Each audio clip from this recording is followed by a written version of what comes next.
Todos tenemos días buenos y días malos.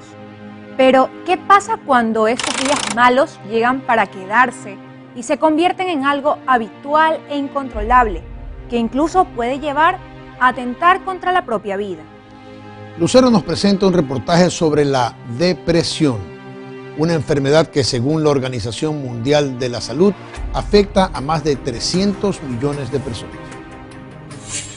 Para el depresivo es un triunfo levantarse de la cama todos los días. Y el cuerpo propio de una persona, la parte hormonal, la parte biológica, empieza a reaccionar diferente, ¿verdad? No le pasa a todos. Sin saber qué me pasaba, yo solamente sentía esta necesidad de, digamos, acabar con todo.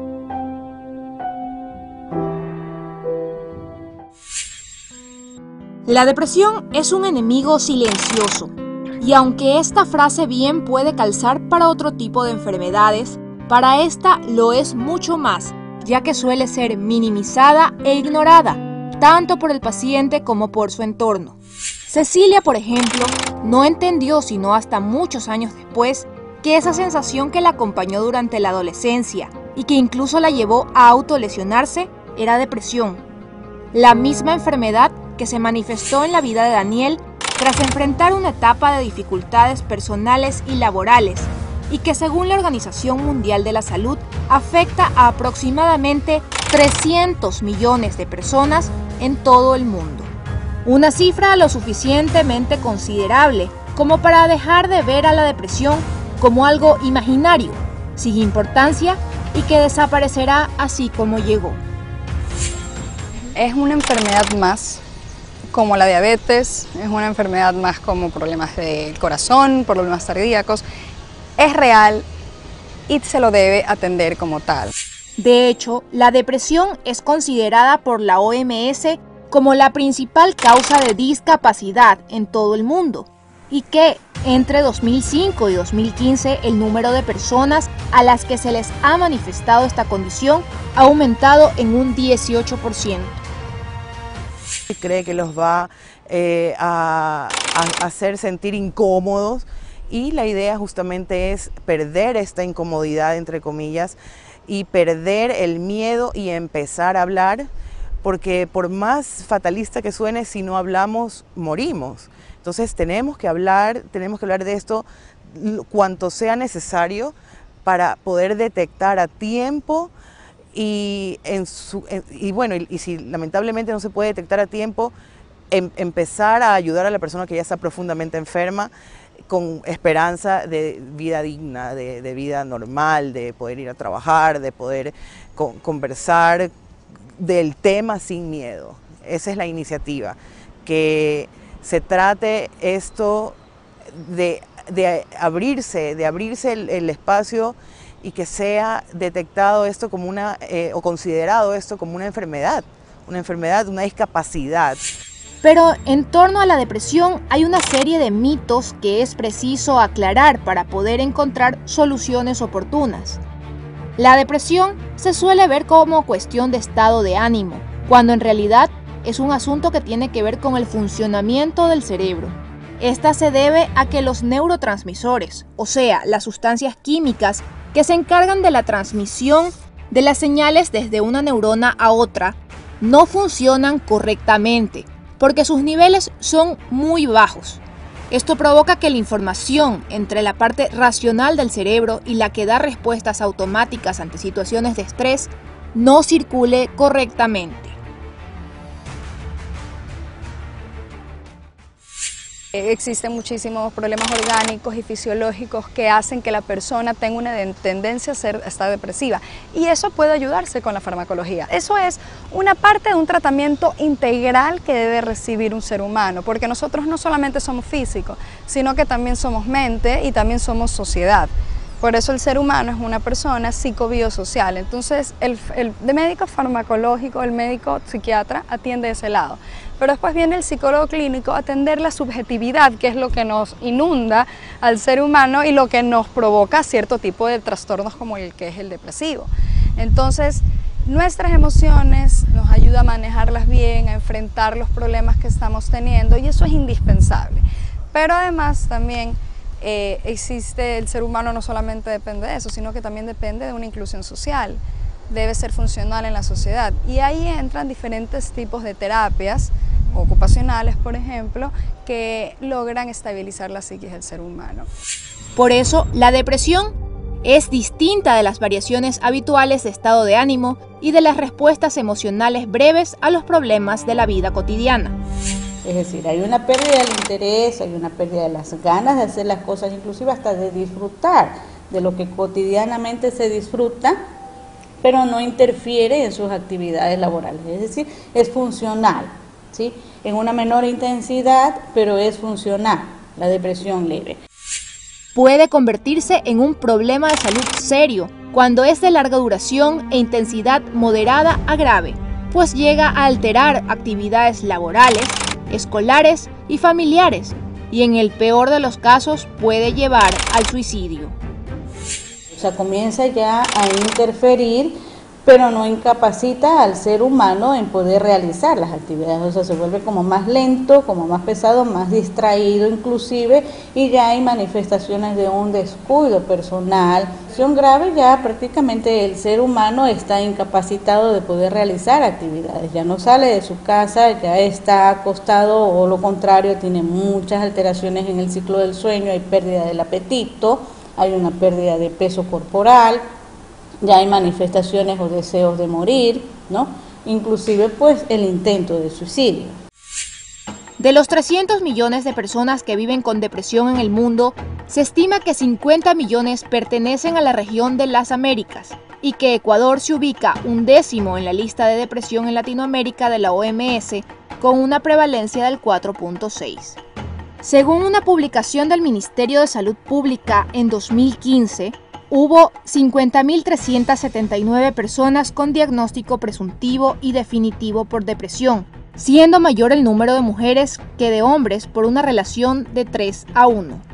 De acuerdo a las cifras de egresos hospitalarios del Instituto Nacional de Estadísticas y Censos, en 2015 se registraron 3.406 hospitalizaciones relacionadas con casos de depresión. Aún así, quienes viven con depresión, además de lidiar el malestar de su enfermedad, muchas veces deben enfrentar el prejuicio y la incomprensión de las personas que los rodean. Hasta en la propia familia existe el desconocimiento de causa, es decir, la persona está enferma, pero no entiende la enfermedad, entonces dicen el súper conocido pon de tu parte. El pon de tu parte es una persona que no entiende lo que está pasando, y en vez de tal vez de decir pon de tu parte, es mejor sentarse a conversar, a ver qué sucede, cuáles son tus dolencias emocionales. Tratemos de desmenuzar todo para llegar a un punto. Esto no lo hace la mayoría de personas, sino como comentabas tú, las personas tienden a juzgar, no puede trabajar, lo catalogan como vagancia, por ejemplo, y no es así. Por esa y otras razones, hay quienes, pese a darse cuenta de algunos de los síntomas, prefieren ocultarlos y callan. Una publicación de la agencia EFE se arriesgaba a decir que tan solo en España se estimaba que el 50% de los trastornos depresivos no recibían tratamiento alguno. Eso significaría que por cada paciente diagnosticado hay otro luchando solo contra esta enfermedad. La depresión no es algo que se deba tomar a la ligera, ya que el que no recibe ayuda oportuna podría estar caminando silenciosamente hacia su tumba. A continuación les presentamos qué opciones hay en nuestro país para tratar el problema, así como una iniciativa de apoyo nacida en las redes sociales. De acuerdo a las cifras de la OMS, cada año se suicidan cerca de 800.000 personas, siendo la segunda causa de muerte en el grupo etario de 15 a 29 años. En Ecuador, tan solo en 2016 se registraron 1.219 suicidios. Y pese a que la depresión afecta más a mujeres que a hombres, Son estos últimos quienes concretan el suicidio con mayor efectividad. El grupo etario en el que ocurre con mayor frecuencia es de 20 a 34 años, seguido de los de 35 a 44 años y los de 45 a 64 años. La incidencia de si ha habido más casos de depresión, más bien es la edad en la que se presentan ahora los casos de depresión, inclusive con la intencionalidad suicida. Esta edad está disminuyendo, o sea, antes nosotros veíamos hasta jóvenes con conducta suicida, pero actualmente nosotros vemos hasta adolescentes ya con una conducta suicida, o sea, es decir, que ya han intentado suicidarse. No solamente es la tristeza, no solamente es el pensar que quisieran morirse o el deseo de querer morirse, sino ya prácticamente el intento suicida. No en una sola vez, sino en varias ocasiones. Eso es lo que más llama la atención y lo que más debe preocuparnos. Pero ¿qué opciones hay en nuestro país para quienes viven día a día con esta enfermedad? La Constitución garantiza el derecho para la salud, ¿verdad? Y la salud tiene que ser considerada de forma integral, no solamente la salud física, sino también la salud mental. La ley de salud, la ley orgánica de salud, ¿verdad? Bueno, justamente ahorita va a entrar el segundo debate, una nueva ley, pero sí que está tratando el tema de la salud mental. Pero el problema no es que se quede en letra muerta, no es que se quede simplemente como una carta expositiva diciendo lo protegemos y no hacemos nada, ¿verdad? La ley de discapacidades también dice que las discapacidades también pueden ser las intelectuales, ¿verdad?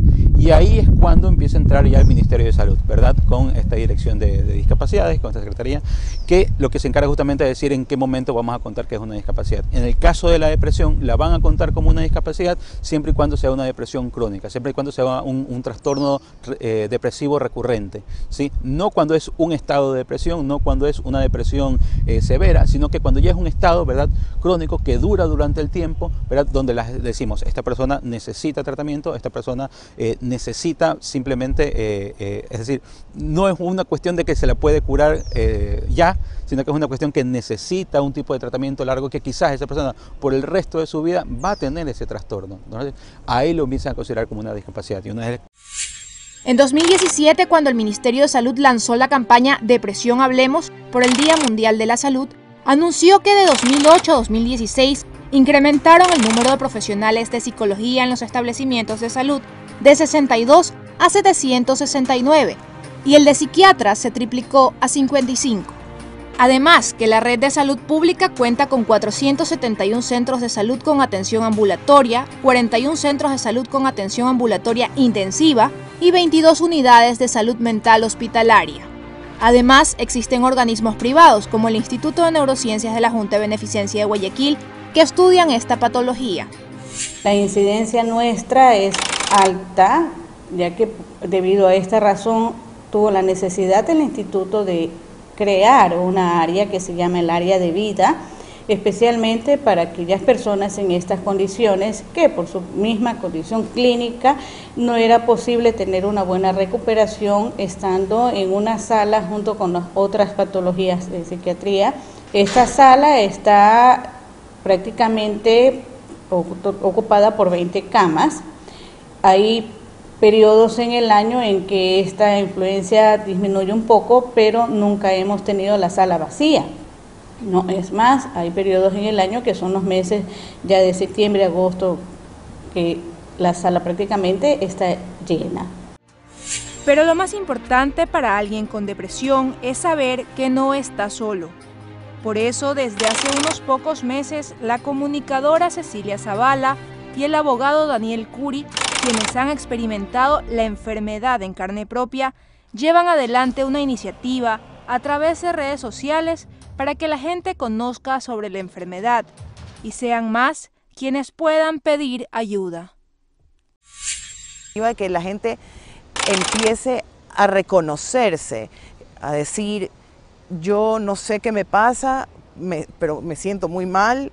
Entonces puede acudir a cualquiera de nosotros que estamos, no acudir, unírsenos tal vez y con su testimonio, con si puede proveer ayuda sanitaria. Por ejemplo, como te comentaba, tenemos una psicóloga en el grupo también.